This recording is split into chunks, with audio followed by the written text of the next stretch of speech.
Dark academia is something that I think oftentimes gets looked at in a negative way, and I can understand that because obviously the subject matter is dark most times, and sometimes you can draw darkness out of something that looks light, but a lot of times what you see in poetry is the act of drawing something light out of what seems dark, and I think that that is the principal meaning for dark academia, taking something that is negative and building on it, because that is part of the life process, the part of the natural process, right? Death and rebirth. And I think that these things can be overlooked on the individual scale a lot.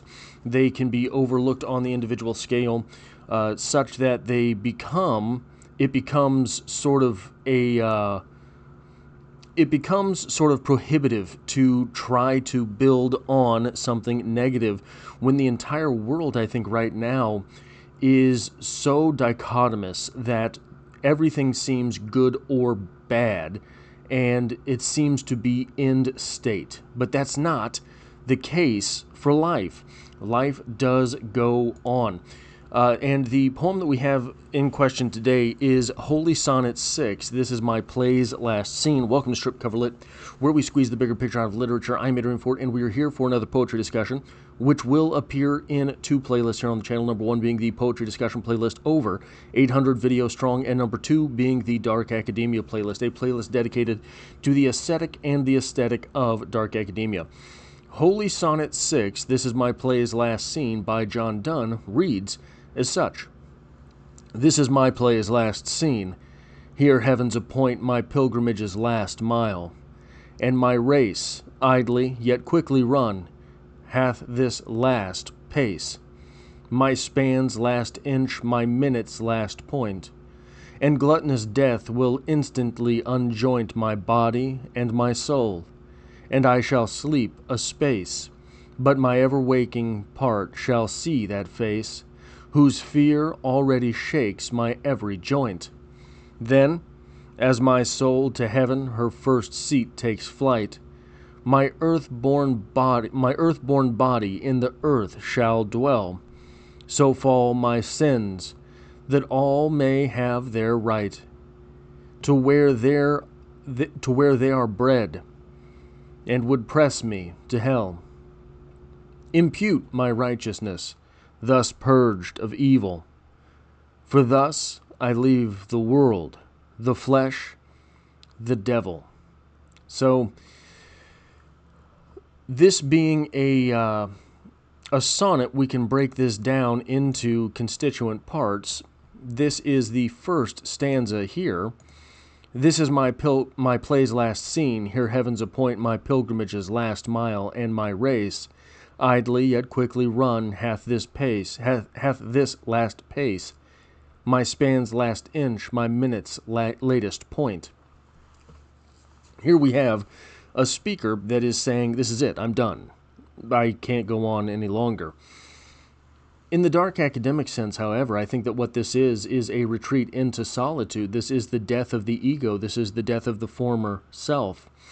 This is the moment where we realize the life that we're living, the life that we've led, cannot give us the end state that we want. The next four lines here, and gluttonous death will instantly unjoint my body and my soul, and I shall sleep a space. But my ever-waking part shall see that face, whose fear already shakes my every joint. So, recognizing a difference between the body and the soul, stating that my ever-waking part, my soul, shall see that face, shall see God in this poem.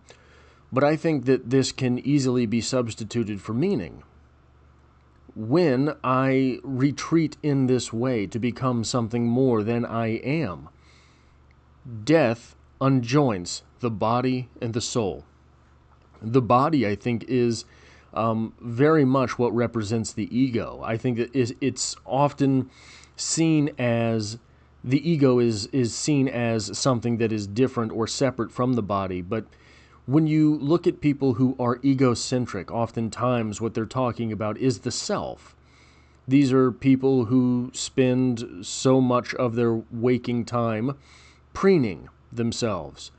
And I think that this poem offers us a lesson that there is something different to existence, something separate from the self.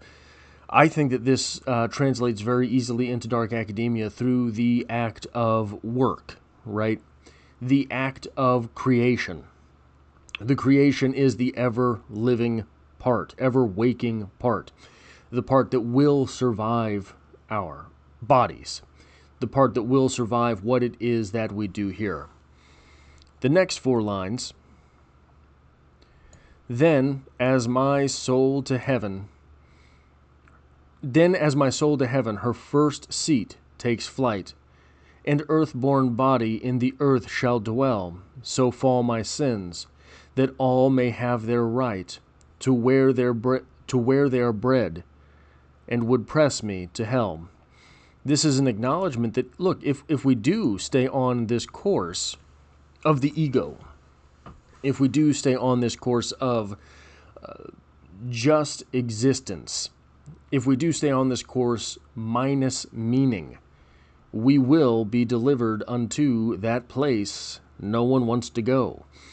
And I think that for a lot of people, that recognition comes too late. That recognition comes in the literal, if I can get back up here, last scene. On the precipice of actual death. Not a chosen death, not a retreat, not a symbolic death, but the literal one.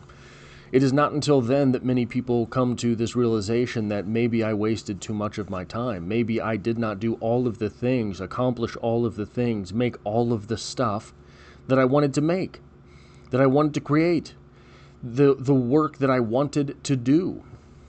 And the final couplet here. To impute me